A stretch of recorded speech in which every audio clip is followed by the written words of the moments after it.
Mike Bailek here to entertain you with the help of Nik Kershaw.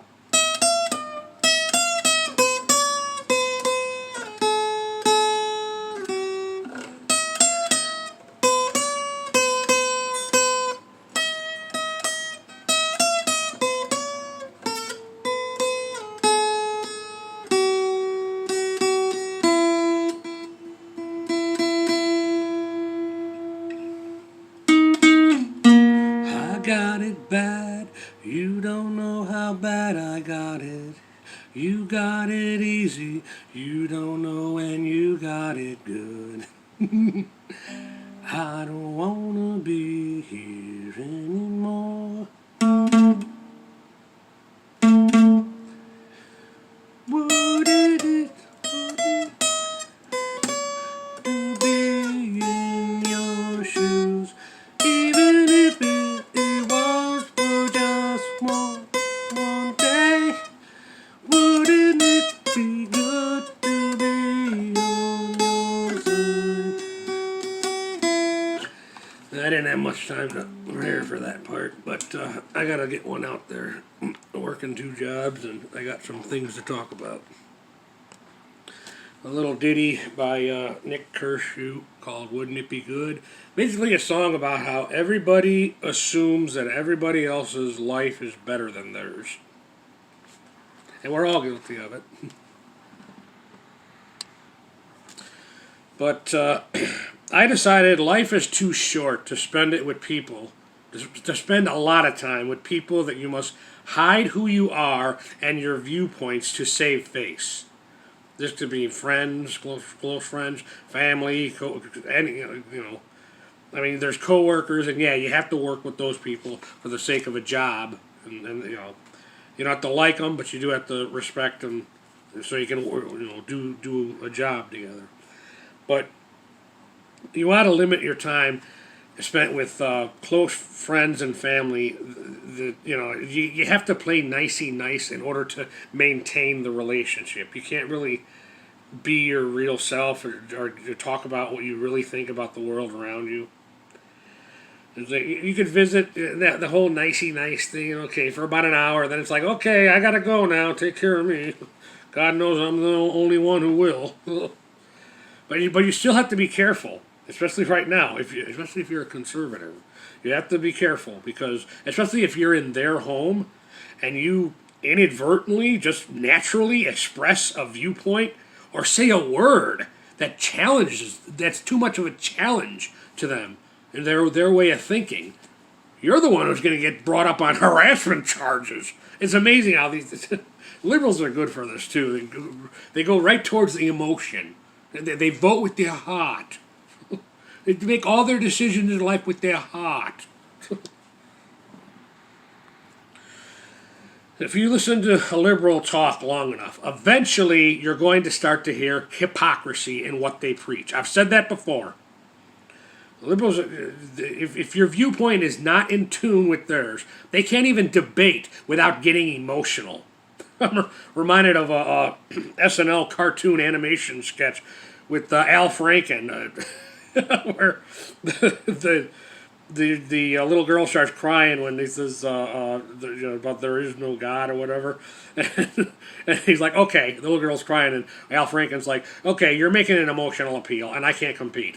That is libertarianism right there. You're making an emotional appeal, and I can't compete. Because all decisions should be made with your heart, not your brain. I still say it's interesting how divided the Democratic Party is within itself. If it's not for that, I'm still convinced that Al Franken would be president right now. And I'd still be in the dark, probably, and still a Democratic Party voter if Al Franken was president. But he's not. Donald Trump became president, the Donald. And I think Trump becoming president played a big part in how and why my eyes were open to ills that my eyes were closed to for most of my life. God has used flawed human beings throughout history. Like Trump, I too love America, and I want America to be first and succeed. Oh, you don't like him because he cheated on his taxes? Change the tax code. the people say, oh, because he said I'm smart. Yeah, and he's right. If I had all that money, I'd be taking advantage of all the technical rules too. So change the tax code. But as Trump stated, they won't. Because they, the Democratic leadership, they benefit from the same tax loopholes. They benefit from the same exact tax loopholes. They just want you, the voter, to think, oh, Donald J. Trump, orange man bad, he cheated on his taxes. So you have to vote for your savior, the Democratic Party leadership. They will save you from the evil, tax-cheating Donald Trump. That's what they need to think. Every 2 and 4 years, the Democratic Party must make sure you think this for at least a month or so before you go in and vote. And given the flawed nature of human memory, it's worked for them. Kudos to them. It's worked for them. LBJ, the Democratic Party champion. I'll have those niggos voting Democrat for 200 years. He didn't say niggos, but you know what I mean. What the real quote is. Yeah, 200 years. Kudos to the Democratic Party. Under Obama, more blacks are living in poverty. More blacks. Blacks are less home ownership under him. And under Obama, the unemployment of black communities has gone up. But you won't hear about all the stuff that Trump, unless you look hard for it, you won't see the stuff Trump has done for the black community. You won't see that, because that doesn't help the narrative. The narrative, orange man bad. But the media is not biased. Don't take my word for it. Do your own research. I work 2 jobs. Okay, if you're out there, especially if you're retired, you got more time on your hands than I do. Do your own research. Yeah, Donald John Trump is a flawed human being, like me, like you, and like everybody. But that's one of 2 things we have in common, me and him. We're flawed human beings, and we love America, and we want America to succeed. Back to the main message of this video. People that you must walk on pins and needles to save face. That's too stressful. The day in and day out life can be stressful enough. That was childhood for me. Under the thumb of a male feminist father, abusive father. I was too damn short to deal with that BS. The only way, healthy debate is the only way between 2 people with different ideas. The only way to find solution is for them to be able to talk. But no, the liberals don't want that. Just think the way we do. And if you don't, you are evil. You are an evil Trump supporter. You're evil. Pathetic, really. No real talk. No real talk, just waste time with small talk. It's like, what are you afraid of? You might see or hear something that'll make you reevaluate the way you've always thought about something your whole life. But you can't have that. Some of them, I guess, are just too damn old. That's like that video short I made. We're living in bondage through perversion. That's exactly what we're living in. With the trans crap and the crime is okay. As long as you feel that you're oppressed or justified some way, you can go out and steal that TV, no problem. As long as you feel that, keyword, feel, you feel justified. Most Americans only know what TV tells them about what's really going on in this world. It's sad. I stopped watching TV a long time ago. I'm better for it. They force us into bondage by forcing us to comply with their perversions. And there is a bias. There is a bias towards conservatives. Liberals get a free ride, legally speaking. That's why I said earlier in this video, be very careful. If you're in the home of a liberal, be careful. You slip and you express something, a viewpoint that is too much of a challenge. You're the one going to suffer harassment charges, and livelihood could potentially become destroyed. But small talk with limits is okay. I mean, I'm not promoting anti-socialist. I mean, I myself have reached a point in my life where I make a good salary. I just want to find out where the young people hang out on Friday and Saturday night and do a little mingling. Doesn't mean I'm going to take anything serious, but yeah. I'm also reminded of years ago. I've been going to church for over a decade now, but I remember when I first started, I had somebody, a family member, tell me, "Now don't think just because you're going to church that your life is going to get better."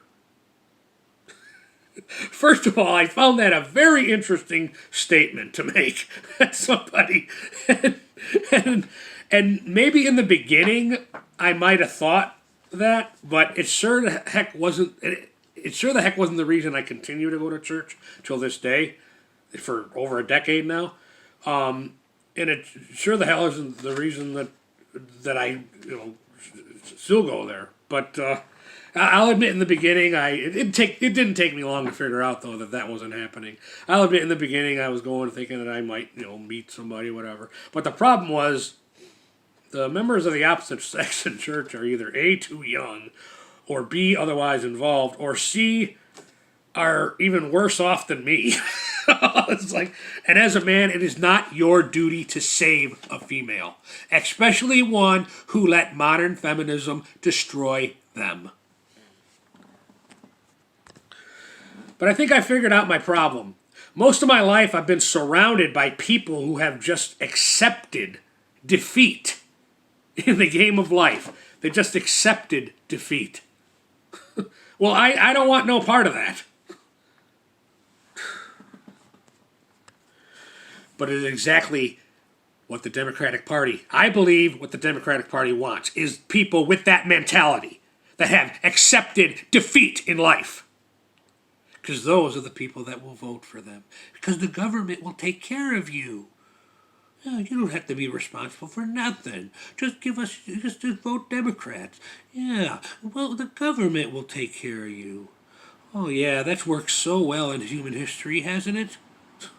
For those of us who actually know our history.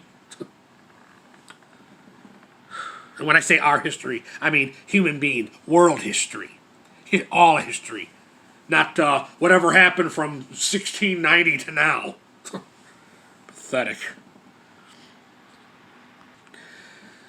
All right, I said my piece.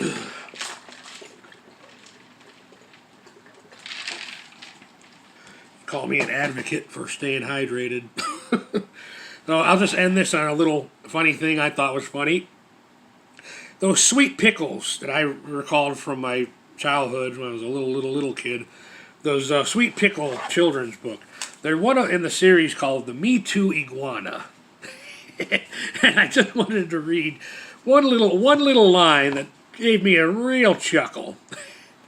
Everybody agreed this Me Too business had to stop before it was too late. Mike Perlak, thank you for your time.